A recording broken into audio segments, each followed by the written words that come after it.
Your market at daybreak. অ্যানালাইসিসটা গতকাল যেভাবে দিয়েছিলাম ঠিক আছে, that is going according to that analysis. Next day দেখি মিরাকেল ইন্ডাস্ট্রিজ মিড বোলিংয়ের ব্যান্ড থেকে সে এবার উপরের দিকে যাচ্ছে। এটা অলসো বুলিশ এবং proceeding according to its analysis. AOL mid বোলিংয়ের ব্যান্ডের দিকে আসছে, এখানে কোথাও সাপোর্ট নেবে, তারপরে মিরাকেল ইন্ডাস্ট্রিজের মতোই আবার উপরের দিকে যাবে। ওয়াইম্যাক্স ওকে কাল যেমন অ্যানালাইসিস দিয়েছিলাম, মনে না থাকলে আপনি সেখান থেকে দেখে নেন। স্ক্রিন টিমসটা উঠছে, এটা অ্যানালাইসিস দিচ্ছি না, অ্যানালাইসিস করছি না আপাতত। TSSL তার মুভমেন্ট প্যাটার্ন অনুযায়ী সে এই সুইং এর এগেনস্টে সে তার জায়গায় গেছে।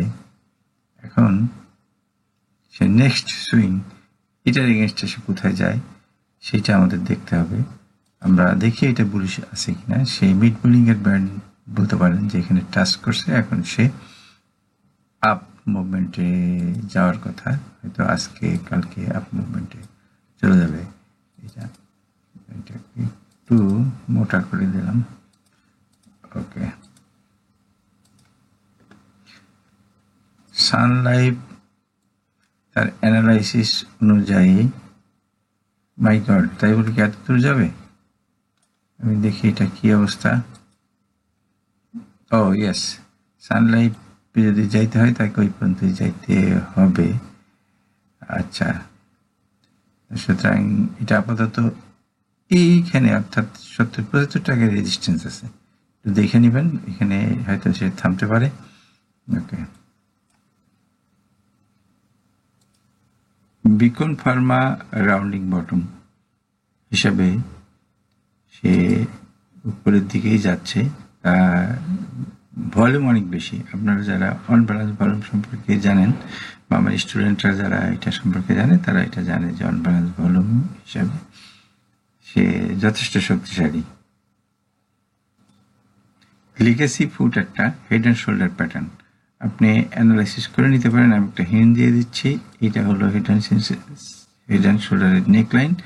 এখন আপনি এই নেকলাইন, আমি আপাতত শর্ট টার্ম অ্যানালাইসিসটা এখানে করে দিচ্ছি। এই লেন্থটা আপনি এখানে যোগ করে দেবেন আপাতত আর কি। শর্ট টার্মে এটাই তার টার্গেট হওয়ার কথা।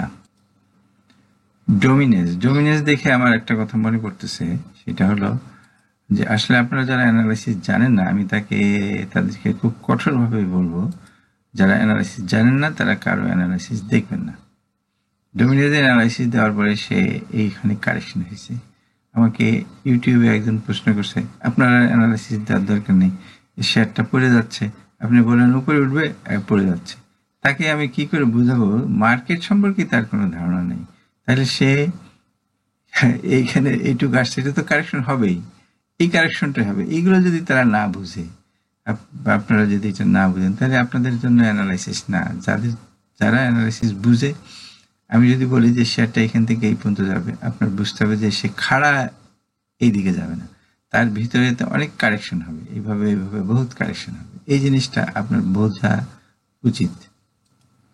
প্রভাতী ইন্স্যুরেন্স অ্যাকর্ডিং টু ইশিমোকু এটা সেফ ফর এন্ট্রি, এবং এখানে এটা একটা আপাতত ডবল বটমের হিসাব করে আপনি অ্যানালাইসিস, ডবল বটম না, হেড অ্যান্ড শোল্ডারের হিসাব করে আপনি এটা অ্যানালাইসিস করে নিতে পারেন। সেফ কারণ হলো কুমো টুইস্ট, প্রাইস ব্রেকআউট এবং ল্যাগিং স্প্যান ব্রেকআউট। এশিয়াটিক ল্যাব এটা bullish, higher lows and higher highs তৈরি করছে, এবং এটা হয়তো আজকে একটা বড় ক্যান্ডেল তৈরি হয়ে কুমো স্কুইজটা ব্রেক করে ফেলতে পারে। সাইপ পাওয়ার ওই একই অবস্থা, RSI 50-তে সাপোর্ট, এবং সে এইখানে কুমোটা যে কোনো সময় ব্রেক করে ফেলবে। ইন্ট্রাকো অবস্থাটা এখনো সঠিক বোঝা যাচ্ছে না, কারণ সে যদিও RSI 50 লাইন সাপোর্ট নিছে, কিন্তু মনে হচ্ছে উপরে এই যে মুভিং এভারেজটার থেকে ধাক্কা খেয়ে সে পিছনে চলে আসতে পারে, এটাও চলে আসতে পারে। একটু অপেক্ষা করতে হবে যে এটা যদি এখানে এই মুভিং এভারেজটা ব্রেক না করতে পারে, অথবা যদি মিড বোলিংগার ব্যান্ড ব্রেক না করতে পারে, তাহলে কিন্তু এটা নিচে চলে যাবে। ইতিপূর্বে রবির অ্যানালাইসিস দিয়েছি, এবং রবির অ্যানালাইসিস গতকালও দিয়েছি, ডে ব্রেক অ্যানালাইসিস যেটা, সেই হিসাবে এখন আপাতত আমি এখানে যে হিজিবিজি, এটা গত দিনের অ্যানালাইসিসটা না দেখলে এটা বুঝতে পারবেন না। সে বোলিংগার ব্যান্ডের থেকে ডাউনের কথা বলছিলাম গতদিন, এখনও ডাউনও যেতে পারে, মিড বোলিংগার ব্যান্ড পর্যন্ত আসবে, কিন্তু তার টোটালি আজকে বা কালকে 2 দিন যদি সে বেয়ারিশও হয়, তারপরেও সেখান থেকে আবার কারেকশন শেষে আবার সে সামনের দিকে যাবে। পথে হয়তো তার অনেকগুলো আরো অনেক কারেকশন থাকতে পারে। সায়াম কটনে একই অবস্থা, সে এখানে মিড বোলিংগার ব্যান্ডে আজকে ধাক্কা খাইছে, সুতরাং এখান থেকে হয়তো বা সে তার গন্তব্যের দিকে যাইতে পারে। পূবালী ব্যাংকও আফটার ব্রেকআউট সে উপরের দিকে যাচ্ছে। রূপালী লাইভ বোলিংগার ব্যান্ড, মিড বোলিংগার ব্যান্ড দিয়ে বাইতে রূপালী লাইভটাও উপরে যাচ্ছে, রূপালী লাইভও বুলিশ।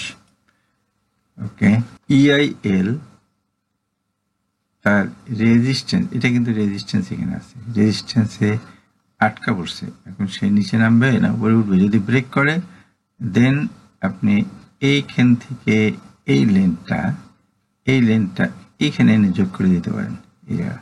মানে তার টার্গেট তখন হবে এই লেন্থ, এখান থেকে কত 45-44, ধরেন 43 টাকার থেকে 60 টাকা পর্যন্ত, অর্থাৎ কত হয়,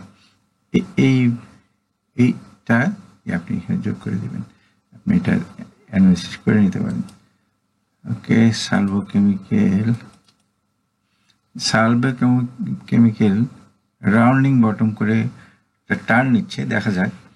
সে এখন একটা বাই দেওয়ার উপযুক্ত সময় যদিও, তারপর এখন মিড বোলিংগার ব্যান্ডের উপরে উঠছে, হয়তো সামনের দিকে যাবে, তবে স্টপ লস কিন্তু 25 টাকার নিচে স্টপ লস। BSC ব্রেকআউটের পরে রিটেস্ট, এটা কিন্তু ফ্ল্যাগ ব্রেকআউট, সুতরাং সামনের দিকে যাওয়ার প্রস্তুতি নিচ্ছে। এই যে এখন ম্যাকডি 0 লাইনের উপর থেকে উঠতেছে, এবং এটা যে কোনো সময় ব্রেকআউট হয়ে খুব গতির সঙ্গে বড় মোমেন্টাম নিয়ে উপরে চলে যেতে পারে। পরবর্তী আপডেট পেতে লাইক, কমেন্ট ও শেয়ার করে সাথে থাকুন। সাবস্ক্রাইব করার জন্য ধন্যবাদ। আসসালামু আলাইকুম।